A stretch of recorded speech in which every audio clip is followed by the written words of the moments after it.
Today we are here to talk about the fact that I found one guy online that would gladly defend the E3 25 Best Games for Women article, why this is bad, and why you shouldn't do it.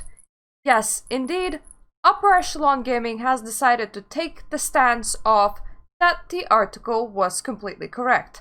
And let me just play that segment right at the start of the video. If you want to see the whole video and the whole argument, it's gonna be linked in the description down below so you can visit it yourself. Not too long ago, the official E3 Twitter account posted a video game list. The list was 25 games women are playing, more precisely titled, The Games We Play, 25 Online Games Women Enjoy. And Twitter collectively lost its mind like always. Here's the hot take. This was a stupid thing to tweet. Very stupid. It was obviously going to result in backlash and anger, but that doesn't make it wrong. On the contrary, this list was fairly accurate, and despite the negative... This list was fairly accurate. Well, I'm very sorry. He also paints any argument against this as an emotional argument.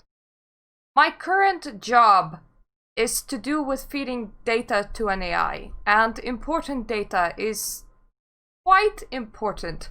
So whenever I see people make statements like that without good backup, it makes me angry. It makes me enough angry to go through the full 25 games and spend a lot of time researching. But to begin with, why should you not defend the article? Well, the article is very much a bot article.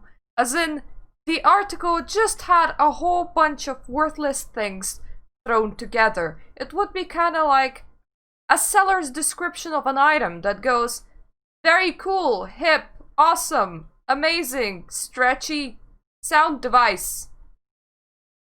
It's word garbage. Why would you make a video defending word garbage?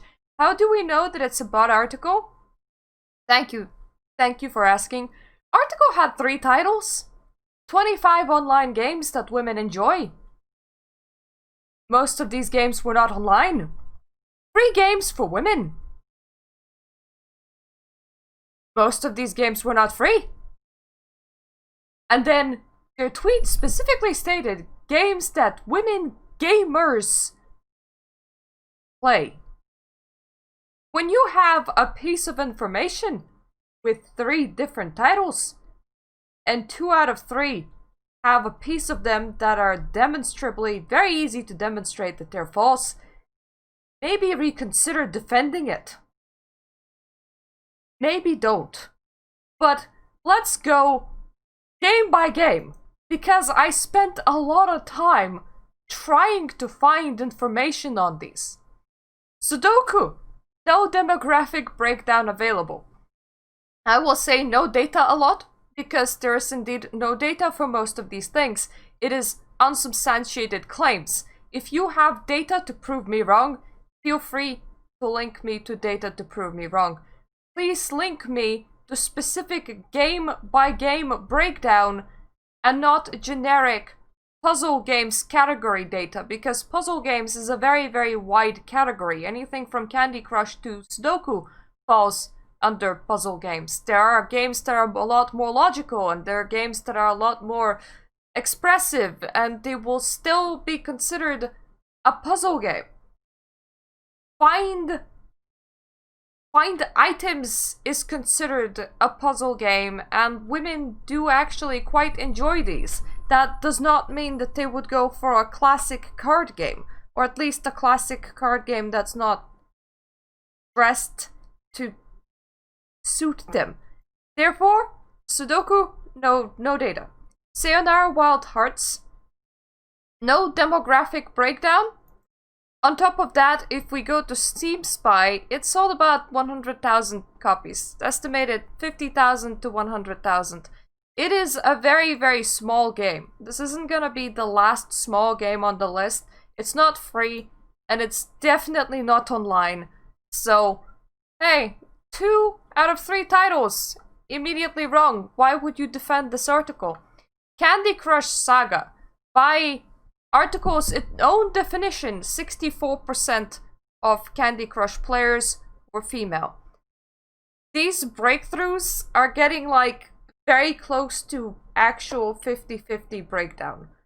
It's never, oh, like 90% of all players are female, and I actually managed to find some data and some apps that do actually had very high female radius, and they weren't the apps listed here, interestingly enough.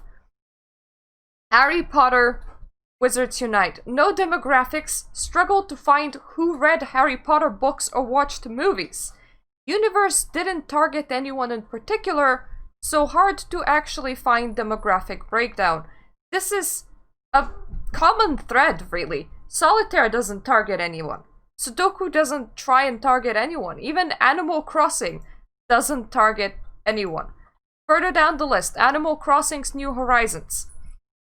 Now, I did find Animal Crossing statistics, not necessarily Animal Crossing New Horizons. Animal Crossing New Leaf was a breakdown of 44% male and 56% female. However, their mobile app was over 75% female. So I have to ask the question, why place the game that does not necessarily have a demographic instead of a game that does?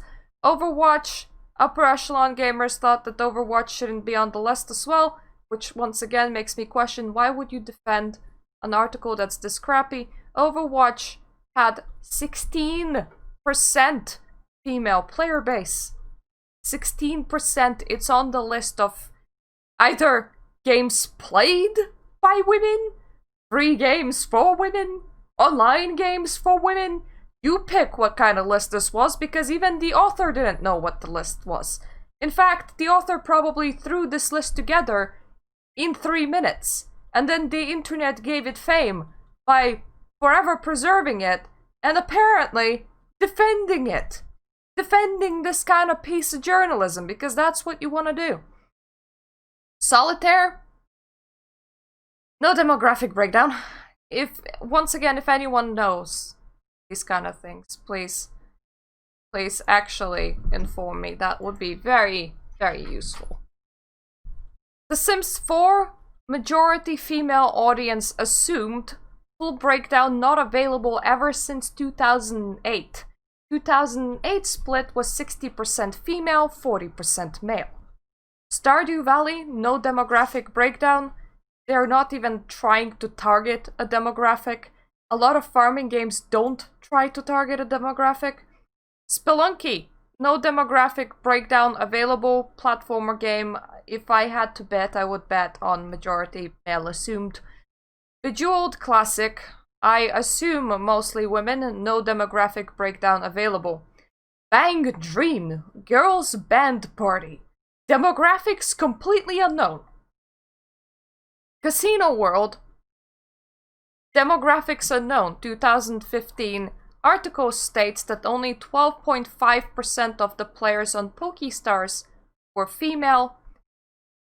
Casinos are dominated by mostly male players, not female players, including stating such reasons as men are more likely than women to engage in risky behavior.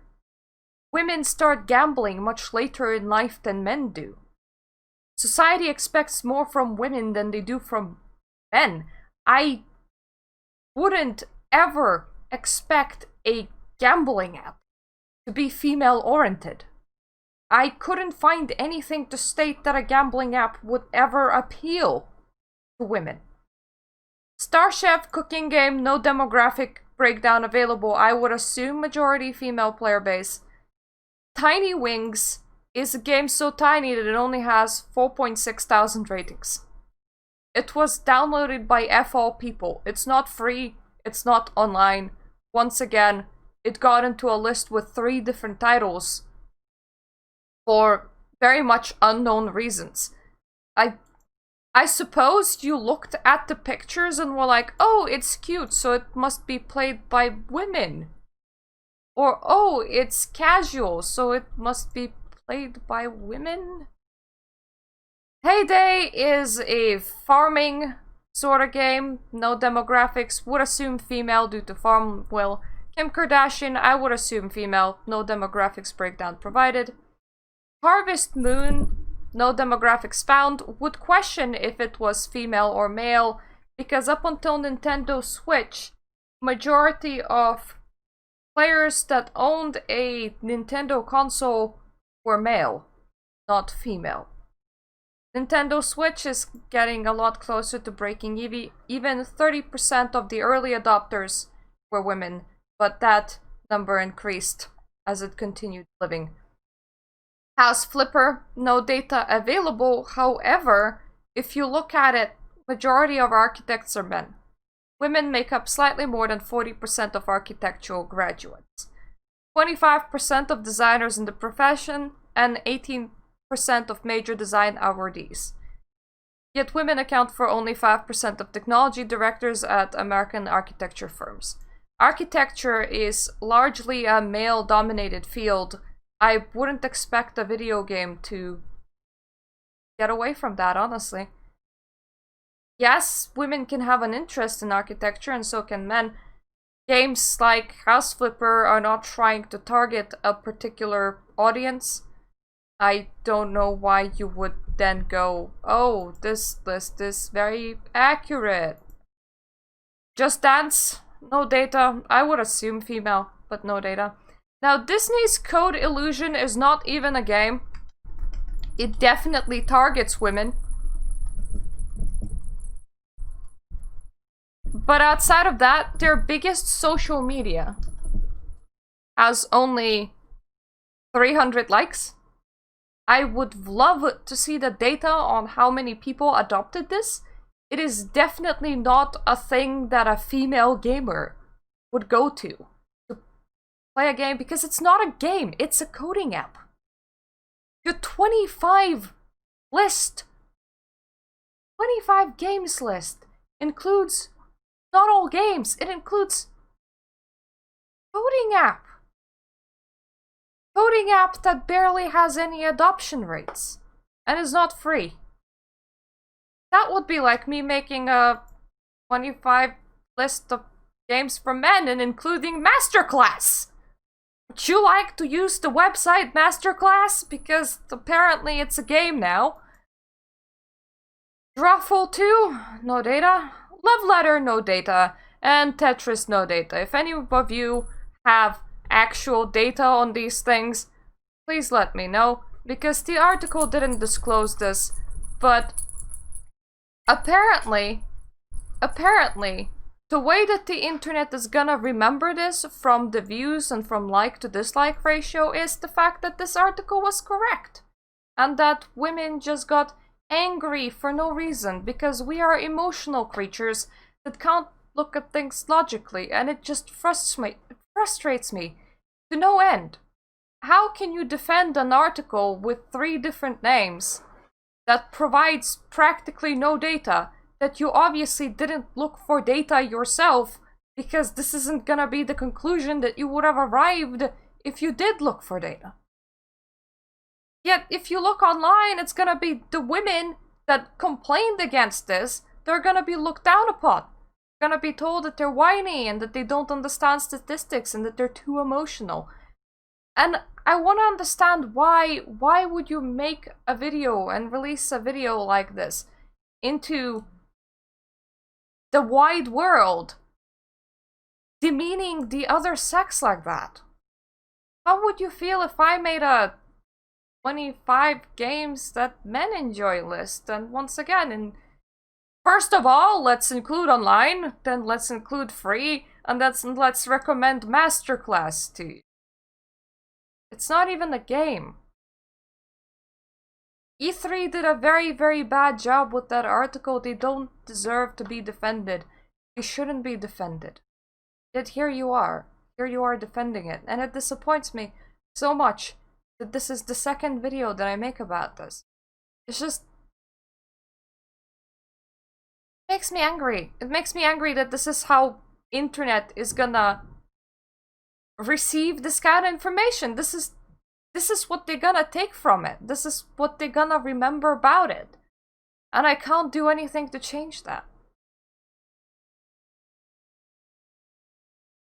Anyways, Myrta will be back to talking about actual game news and not bot-written articles tomorrow, when maybe the male gamer population turn around and start making videos based by actual data and actual facts.